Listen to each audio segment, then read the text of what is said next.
എൻ്റെ പേര് doctor Sandra Ajith, medical officer, Prana nature cure hospital, Kollam. ഇന്ന് ഞാനിവിടെ സംസാരിക്കാൻ പോകുന്നത് കുടൽ ക്യാൻസറിനെ പറ്റിയിട്ടാണ്. എന്താണ് കുടൽ ക്യാൻസർ? ഇതിൻ്റെ ലക്ഷണങ്ങൾ എന്തൊക്കെയാണ്? ഇത് നമ്മൾക്ക് എങ്ങനെ തിരിച്ചറിയാൻ പറ്റും? ഇത് നേരത്തെ തിരിച്ചറിയാൻ കഴിയുമോ? അതേപോലെ തന്നെ ഇത് നമുക്ക് കംപ്ലീറ്റ് ആയിട്ട് ക്യൂർ ചെയ്യാൻ പറ്റുമോ? ഇതിൻ്റെ സർവൈവൽ റേറ്റ് എത്രയാണ്? അങ്ങനെയുള്ള പല കാര്യങ്ങളാണ് ഇന്നത്തെ വീഡിയോയിലൂടെ പറയുന്നത്.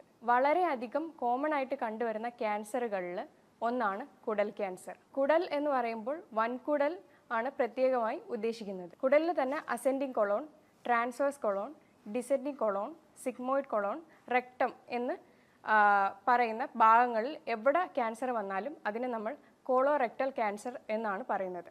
ഇതിൽ കുറച്ച് റിസ്ക് ഫാക്ടേഴ്സ് ഉണ്ട്. നമ്മൾക്ക് മാറ്റാൻ കഴിയുന്നതും മാറ്റാൻ കഴിയാത്തതുമായ കുറച്ച് കാര്യങ്ങളുണ്ട്. എന്തൊക്കെയാണ് നമ്മൾക്ക് മാറ്റാൻ കഴിയാത്ത കാര്യങ്ങൾ? ജനറ്റിക് ആയിട്ട് ഇത് കണ്ടുവരുന്നുണ്ട്. ഫാമിലി ഹിസ്റ്ററി ഉള്ളവരാണെങ്കിൽ തീർച്ചയായും ലക്ഷണങ്ങളില്ലെങ്കിൽ പോലും ഒരു കൊളോണോസ്കോപ്പി ചെയ്യുന്നത് നല്ലതായിരിക്കും. അതുപോലെ തന്നെ പുരുഷന്മാരിലും ഇത് കണ്ടുവരുന്നുണ്ട്. പിന്നെയുള്ളതാണ് 50 വയസ്സ് കഴിഞ്ഞവരിൽ കൂടുതലാണ് കൊളോൺ ക്യാൻസർ വരുന്നതിന്. അതേപോലെ മാറ്റാൻ പറ്റുന്ന കാര്യങ്ങളാണ് ലൈഫ് സ്റ്റൈൽ മോഡിഫിക്കേഷൻ. അത് ഫുഡിൻ്റെ കാര്യത്തിലായാലും എക്സർസൈസ്, ഉറക്കം, ഇതെല്ലാം അതിൽ തന്നെ വരും. ഫൈബർ കണ്ടൻറ്റ് കുറച്ചെടുക്കുന്നവരിലും അതേപോലെ തന്നെ ഫാറ്റ് കൂടുതൽ എടുക്കുന്നവരിലും ക്യാൻസർ പ്രവണത കാണുന്നുണ്ട്. ഫൈബറിൻ്റെ അളവ് കൂട്ടിയെടുക്കുന്നത് നല്ലതായിരിക്കും. അതുപോലെ തന്നെയാണ് നമ്മുടെ സ്മോക്കിംഗ്, ആൽക്കഹോൾ അങ്ങനെയുള്ള ഉപയോഗമുള്ളവരാണെങ്കിൽ അത് തീർച്ചയായും നിർത്തേണ്ടതാണ്. അമിതവണ്ണം ഉള്ളവരാണെങ്കിൽ വെയിറ്റ് മാനേജ്മെൻറ്റ് ചെയ്യേണ്ടതാണ്. അതേപോലെയാണ് പ്രോസസ്ഡ് ഫുഡ്, പുറത്തു പോയിട്ടുള്ള ജങ്ക് ഫുഡ്, ബേക്കറി ഐറ്റംസ്, അങ്ങനത്തെ സാധനങ്ങളൊക്കെ ഒന്ന് അവോയ്ഡ് ചെയ്യുന്നത് നല്ലതാണ്. ഇതൊക്കെ നമുക്ക് മാറ്റാൻ കഴിയുന്ന കാര്യങ്ങളാണ്. നമുക്കിതിൻ്റെ ലക്ഷണങ്ങൾ എന്തൊക്കെയാണെന്ന് നോക്കാം. ആദ്യം ഒരു വയറുവേദനയിലായിരിക്കും പ്രസൻറ്റ് ചെയ്യുന്നത്. പിന്നെ ബവൽ ഹാബിറ്റ്സിൽ കുറച്ച് നാളായിട്ട് ചേഞ്ചസ്, അതായത് കുറച്ച് നാൾ മലബന്ധം ഉണ്ടാവുകയാണെങ്കിൽ അടുത്ത കുറച്ച് നാൾ ലൂസ് മോഷൻ പോലെ പോവുകയാണ് ചെയ്യുന്നത്. പിന്നെ മലത്തിൽ ബ്ലഡോ കഫമോ അങ്ങനത്തെ എന്തെങ്കിലും കാണാറുണ്ട്. പിന്നെ ശ്രമിക്കാതെ തന്നെ വെയിറ്റ് ലോസ് ആകുന്ന ഒരു പ്രവണത. പിന്നെ പെട്ടെന്ന് അനീമിക് ആവുക. ബ്ലഡ് ഇപ്പം മലത്തിലൂടെ ധാരാളം പോകുന്നത് കൊണ്ട് അനീമിക് ആവാനുള്ള ചാൻസ് ഉണ്ട്. അതേപോലെ തന്നെ ക്ഷീണം, തളർച്ച, പിന്നെ വേറെ ഒരുപാട് ബുദ്ധിമുട്ടുകൾ കാണാറുണ്ട്. അതേപോലെ ടെനസ്മസ് എന്ന് പറയുന്ന ഒരു സെൻസേഷനാണ്.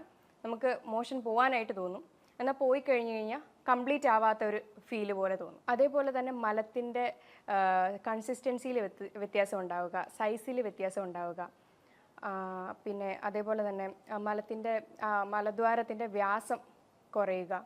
ഇതിൻ്റെയൊക്കെ കാരണം അവിടെ ക്യാൻസർ ഇങ്ങനെ സൈഡിലേക്ക് വളർന്നു വരികയാണെങ്കിൽ മോഷൻ പോകുന്ന സമയത്ത് ഇതിൻ്റെ സൈസിൽ തന്നെ വ്യത്യാസം ഉണ്ടാവാനായിട്ട് ചാൻസ് ഉണ്ട്. ഇങ്ങനത്തെ എന്തെങ്കിലും ലക്ഷണങ്ങൾ കാണുകയാണെങ്കിൽ ഉറപ്പായിട്ടും ഒരു എക്സ്പേർട്ടായിട്ടുള്ള ഡോക്ടറിൻ്റെ അടുത്ത് പോയിട്ട് കൊളോണോസ്കോപ്പിയോ അല്ലെങ്കിൽ സ്റ്റൂൾ ഒക്കൾട്ട് ടെസ്റ്റോ ഇങ്ങനത്തെ സ്ക്രീനിങ് ടെസ്റ്റുകൾ അവർ ചെയ്യുന്നതായിരിക്കും. അപ്പോൾ കൊളോണോസ്കോപ്പി എന്ന് പറഞ്ഞു കഴിഞ്ഞാൽ നമ്മുടെ മലദ്വാരത്തിലൂടെ ഒരു ക്യാമറ ഇൻസേർട്ട് ചെയ്ത് ഉള്ളിൽ എന്തെങ്കിലും ബുദ്ധിമുട്ടുകളോ പോളിപ്സോ എന്തെങ്കിലും ഉണ്ടെങ്കിൽ നമുക്ക് അതുവഴി തന്നെ റിമൂവും ചെയ്യാവുന്നതാണ്. അല്ലെങ്കിൽ എന്തെങ്കിലും അവരൊരു സസ്പെക്റ്റ് ചെയ്തിട്ടുണ്ടെങ്കിൽ അത് ബയോപ്സിക്ക് അയക്കുകയും ഒക്കെ ചെയ്യാവുന്നതാണ്. ഇത് നേരത്തെ കണ്ടുപിടിക്കാൻ പറ്റുന്ന ഒരു സ്ക്രീനിങ് ടെസ്റ്റും കൂടിയാണ്. അതുപോലെ തന്നെയാണ് സ്റ്റൂൾ ഒക്കൾട്ട് ടെസ്റ്റ്. ഇതിനകത്ത് നമ്മൾ കണ്ണാലെ ചിലപ്പോൾ കാണത്തില്ല ബ്ലഡിൻ്റെ അംശം ഉണ്ടെങ്കിൽ. ഈ ഒരു ടെസ്റ്റ് ചെയ്യുകയാണെങ്കിൽ ബ്ലഡിൻ്റെ അംശം എന്തെങ്കിലും പോകുന്നുണ്ടെങ്കിൽ നമുക്ക് വേണ്ടുന്ന പ്രൊസീജിയർ മുന്നോട്ട് ചെയ്യാവുന്നതാണ്. ഇത് ജനറ്റിക് ആയിട്ടും വരാമെന്ന് പറഞ്ഞല്ലോ.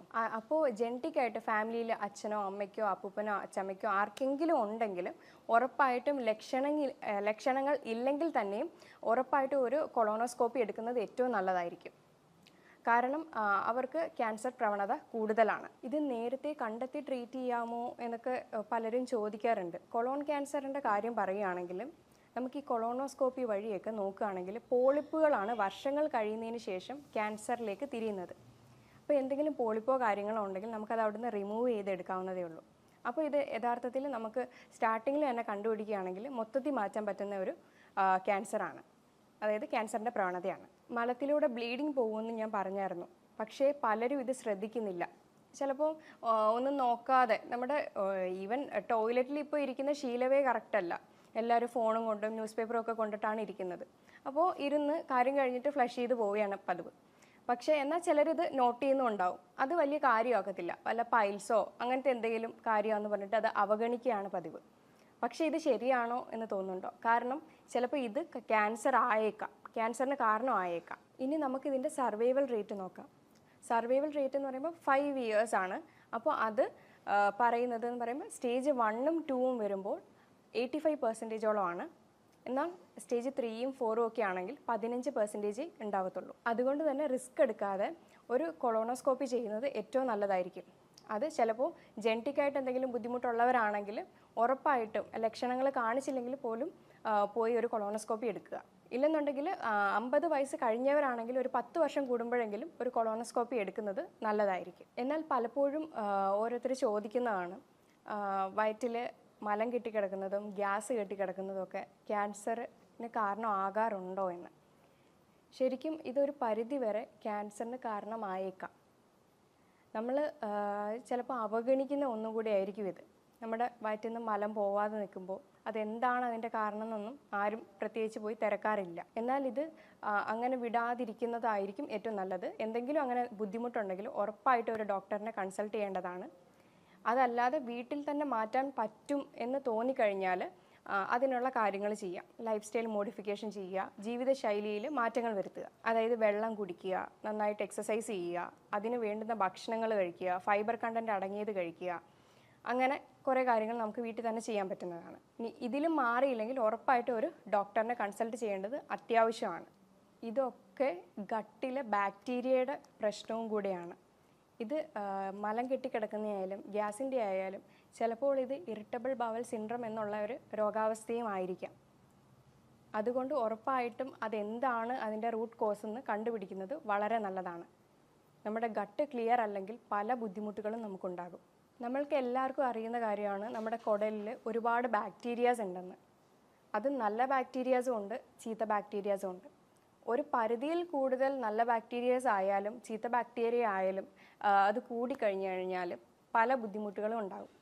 പ്രത്യേകിച്ച് ഇതേപോലത്തെ മലം കെട്ടിക്കിടക്കുന്നതും ഗ്യാസ് ഉണ്ടാകുന്നതും ഒക്കെ പ്രശ്നങ്ങൾ ഉണ്ടാക്കാറുണ്ട്. ഈ ബാക്ടീരിയാസിൻ്റെ അളവ് കൂടാൻ സാധാരണ നമ്മൾ അളവ് കുറയുമ്പോൾ ഉള്ള കാര്യമാണ് കൂടുതലും പറയുന്നത്, പ്രോബയോട്ടിക്സ് പ്രീബയോട്ടിക്സ് ഒക്കെ എടുക്കാൻ. പക്ഷേ ഇത് കൂടുമ്പോൾ ഉള്ളത് നമ്മളങ്ങനെ കേട്ടിട്ടില്ല. ഇത് ബാക്ടീരിയാസിൻ്റെ അളവ് കൂടുന്നത് എപ്പോഴൊക്കെയാണെന്ന് നമുക്ക് നോക്കാം. ദഹനം കറക്റ്റ് ആവാതിരിക്കുമ്പോഴാണ് ഇങ്ങനത്തെ ബുദ്ധിമുട്ടുകളും കാര്യങ്ങളും ഉണ്ടാകുന്നത്. ഇതേപോലെ ബാക്ടീരിയാസിൻ്റെ അളവ് കൂടിക്കഴിഞ്ഞാലും നമുക്ക് ന്യൂട്രിയൻ ഡെഫിഷ്യൻസീസും ഉണ്ടാകാനുള്ള ചാൻസസ് കൂടുതലാണ്. നമ്മൾ കുറേ കാലമായിട്ട് ഗ്യാസിൻ്റെ മെഡിസിൻസ് എടുക്കുന്നവരാണെങ്കിൽ, അല്ലെങ്കിൽ ആൻറ്റാസിഡ് എന്ന് പറയുമ്പോൾ നമ്മുടെ വയറ്റിലുള്ള ഹൈഡ്രോക്ലോറിക് ആസിഡ്, അതായത് ദഹനരസം, അതിനെ കുറയ്ക്കാൻ വേണ്ടിയിട്ട് നെഞ്ചരിച്ചിലും കാര്യങ്ങളും ഉള്ളവരൊക്കെ അത് കഴിക്കാറുണ്ട്. അപ്പോൾ അത് സ്ഥിരമായിട്ട് കഴിച്ച് നമ്മുടെ വയറ്റിലുള്ളിൽ ആ ഒരു ഹൈഡ്രോക്ലോറിക് ആസിഡിനെ കുറയ്ക്കുമ്പോൾ നമുക്ക് ഈ ഒരു ബാക്ടീരിയാസിൻ്റെ ഓവർ ഗ്രോത്ത് അവിടെ ഉണ്ടാവുകയാണ് ചെയ്യുന്നത്. കറക്റ്റ് ഒരു ഹൈഡ്രോക്ലോറിക് ആസിഡിൻ്റെ അളവ് മെയിൻറ്റെയിൻ ചെയ്യുമ്പോൾ മാത്രമാണ് നമുക്ക് അവിടെ ഗട്ട് മൈക്രോബ്സും കറക്റ്റ് ഒരു അളവിൽ മെയിൻറ്റെയിൻ ചെയ്ത് പോകുന്നത്. ഇത് കുറയുമ്പോൾ ബാക്ടീരിയാസിൻ്റെ അളവ് കൂടുകയാണ് ചെയ്യുന്നത്. ഇതേപോലെ തന്നെയാണ് ദഹനം പ്രോപ്പറായിട്ടില്ലെങ്കിലും ഇതേ ബുദ്ധിമുട്ടുകളെല്ലാം നമുക്ക് വരാം, ബാക്ടീരിയൻ്റെ ഓവർ ഗ്രോത്ത് ഉണ്ടാവാം. പിന്നെ അതെങ്ങനെയാണെന്ന് വെച്ച് കഴിഞ്ഞാൽ നമ്മൾ ഭക്ഷണം കഴിക്കുമ്പോൾ അതിൻ്റെ കൂടെ വെള്ളം കുടിക്കുക. ഒന്നെങ്കിൽ അരമണിക്കൂർ മുന്നെയോ അല്ലെങ്കിൽ 1.5 മണിക്കൂർ ശേഷവും മാത്രം കുടിക്കാനായിട്ട് ശ്രദ്ധിക്കുക. ഇല്ലെന്നുണ്ടെങ്കിൽ ഇത് നമ്മുടെ ദഹനരസമായിട്ട് മിക്സ് ചെയ്ത് നമ്മുടെ ഫുഡൊന്നും ഡൈജസ്റ്റ് ചെയ്യാതെ ദഹനം നടക്കാതെയാണ് പോകുന്നത്. അപ്പോൾ നമുക്ക് ന്യൂട്രിയൻസിൻ്റെ ഒക്കെ ഡെഫിഷ്യൻസീസ് വരാൻ ചാൻസ് ഉണ്ട്. പിന്നെ ഞാൻ പറഞ്ഞല്ലോ ഏജ് ഒരു ഫാക്ടറാണെന്ന്. ഏജ് എന്ന് പറയുമ്പോൾ ഏജ് കൂടുന്തോറും നമ്മൾക്ക് ശരീരത്തിൽ ഒരു സെൽഫ് ഡിസ്ട്രക്ഷൻ കപ്പാസിറ്റി അത് കുറഞ്ഞുകൊണ്ടിരിക്കുകയാണ്. നമ്മൾക്ക് നോർമലി ബോഡിയിലൊരു സെൽഫ് ഡിസ്ട്രക്ഷൻ കപ്പാസിറ്റി ഉണ്ട്. അപ്പോൾ ദിവസവും കോടാനുകോടി കോശങ്ങളെല്ലാം നശിച്ചുകൊണ്ടിരിക്കുന്നു, അത് ഊർജ്ജമായി മാറുന്നു, അങ്ങനെ ഒരു പ്രോസസ്സ് നടക്കുന്നുണ്ട്. എന്നാൽ ഏജ് കൂടുന്തോറും ഈ ഒരു പ്രക്രിയ കുറഞ്ഞു വരും. അപ്പോൾ ഇതേ കോശങ്ങളെല്ലാം അടിഞ്ഞുകൂടി അവിടെ ഇരുന്ന് അത് ക്യാൻസർ ഫോർമേഷനിലേക്ക് മാറുന്നതാണ്. അതാണ് ഏജ് കൂടുമ്പോൾ ക്യാൻസർ പ്രവണത കൂടുതലാണെന്ന് പറയുന്നത്. നമ്മൾ പറഞ്ഞല്ലോ കുടലിലെ ബാക്ടീരിയയുടെ അളവ് കൂടുമ്പോൾ നമുക്ക് ന്യൂട്രിയൻ ഡെഫിഷ്യൻസീസ് ഉണ്ടാവുമെന്ന്. അത് ഏതൊക്കെയാണെന്ന് നമുക്ക് നോക്കാം.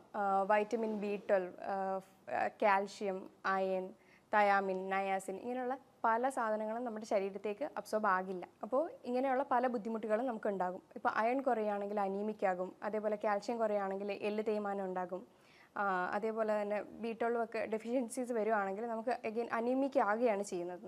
നമ്മൾ പറഞ്ഞു ഏജ് ഒരു ഫാക്ടറാണെന്ന്. അതേപോലെ തന്നെയാണ് ഏജ് ഹൈഡ്രോക്ലോറിക് ആസിഡ്, അതായത് നമ്മുടെ സ്റ്റൊമക്കിലെ ദഹനരസത്തെയും കുറയ്ക്കും. കാരണം കുറയ്ക്കും എന്നല്ല, ഏജ് കൂടുന്തോറും ഈ ഒരു ദഹനരസത്തിൻ്റെ സെക്രീഷനും കുറയും.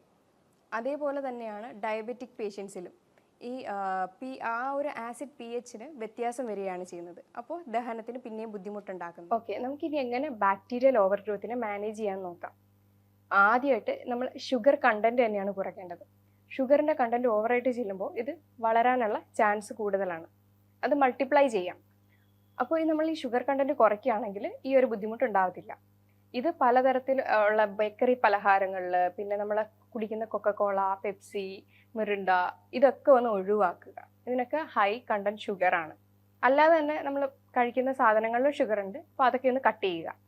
അതേപോലെ തന്നെയാണ് ഷുഗർ പേഷ്യൻസ്, ഒബേസിറ്റി, ഇതൊക്കെ ഒന്ന് മാനേജ് ചെയ്തുകൊണ്ട് പോയാൽ നല്ലതാണ്. അതേപോലെ നമ്മൾ പ്രീബയോട്ടിക്കും പ്രോബയോട്ടിക്കും എടുക്കാറുണ്ട്. അത് ബാക്ടീരിയ കുറഞ്ഞ ഒരു സ്ഥിതിയിലാണ് നമ്മൾ അത് എടുക്കാറ്. പക്ഷേ ഇത് കണ്ടിന്യൂസ് നമ്മൾ എടുത്തുകൊണ്ടിരുന്നു കഴിഞ്ഞാൽ അവിടെ വേറെ പല ബുദ്ധിമുട്ടുകളാണ് ഉണ്ടാകുന്നത്. അപ്പോൾ ഇതൊന്ന് മാനേജ് ചെയ്ത് കൊടുക്കുക, നമ്മളൊന്ന് കുറയ്ക്കുക അല്ലെങ്കിൽ കുറച്ച് നാളത്തേക്കൊന്ന് ഒഴിവാക്കുക. അപ്പോൾ ഇതൊന്ന് ശരിയായി വരും. അപ്പോൾ ഈ പ്രീബയോട്ടിക്കിലും പ്രോബയോട്ടിക്കിലും ഒക്കെ വരുന്നത് തന്നെയാണ് ഫൈബറും. ഇപ്പോൾ ഫൈബറൊക്കെ ഈ ഒരു സമയത്ത് നമ്മൾ അധികമായിട്ട് എടുത്തു കഴിഞ്ഞാൽ പ്രശ്നമാണ് ഉണ്ടാകുന്നത്.